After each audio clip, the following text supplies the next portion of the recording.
let's talk about something I think we all know, maybe a little too well, and that's worry.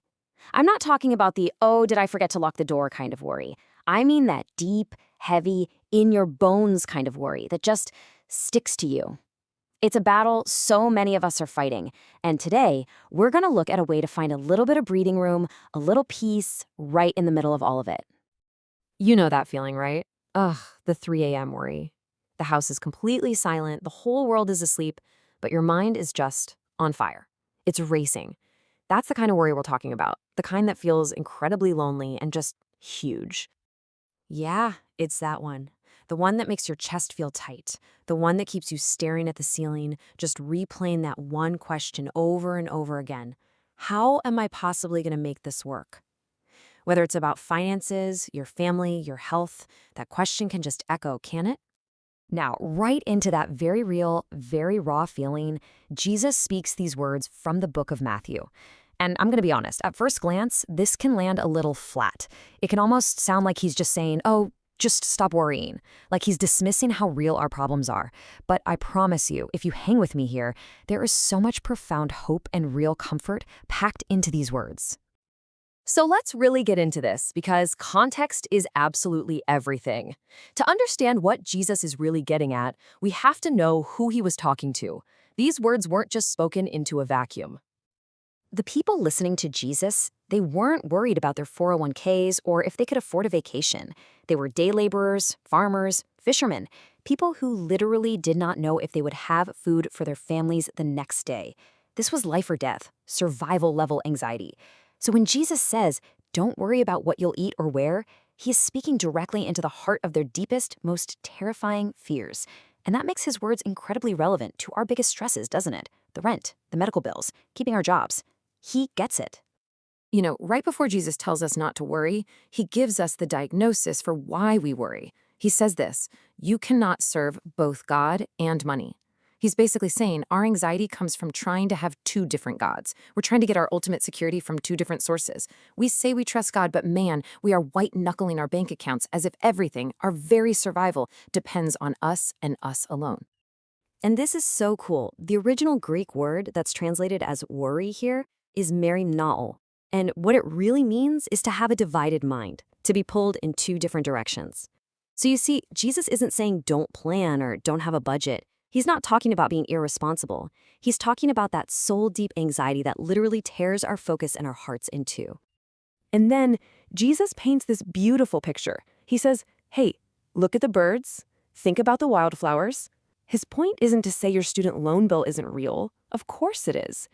His point is that the God who orchestrates and sustains the entire vast universe, the God who knows every single bird and dresses every single flower, that very same infinitely powerful God sees you. He knows you by name, and he cares for you so much more. Okay, so if the problem is a divided mind, then the solution has to be about reorienting our minds, right? And listen, this isn't about adding one more stressful to-do to our already long lists. This is a fundamental shift in where we look for our security. That little phrase, seek first, is the key that unlocks this whole thing.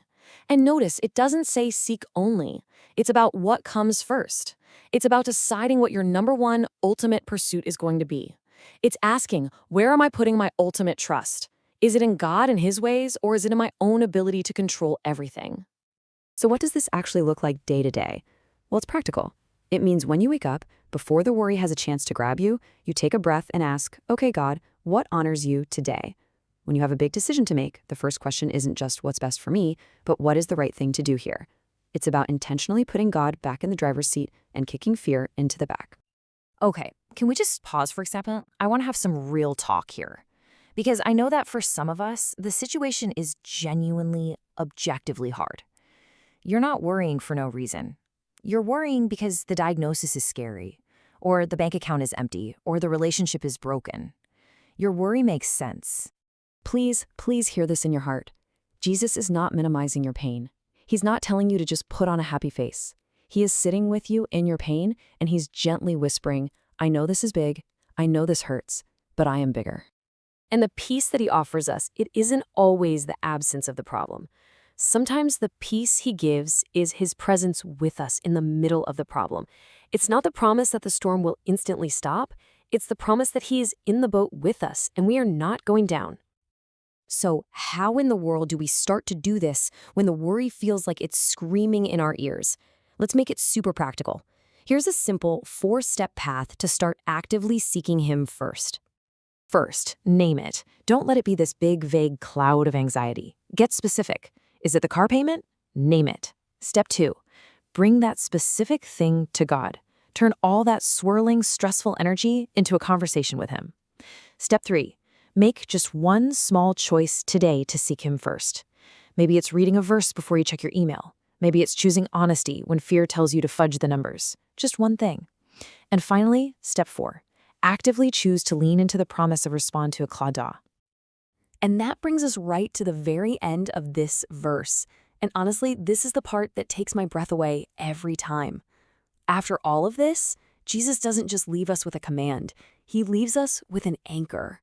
What he says next is not a nice idea. It's not a self-help tip, and it is definitely not some prosperity gospel formula to get rich. It is a blood-bought, rock-solid promise from the God who created everything you see.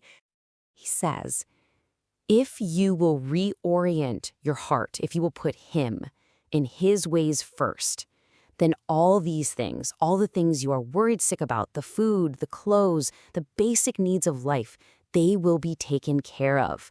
They will be added to you. He will provide. So as we finish up, I just want to leave you with a gentle question. What is the one worry, that one, how am I going to make this work, that you can choose to intentionally trust God with this week? Just one thing. Pick one, hand it over, and just see what he does with the space you've created by letting go of something you are never meant to carry alone.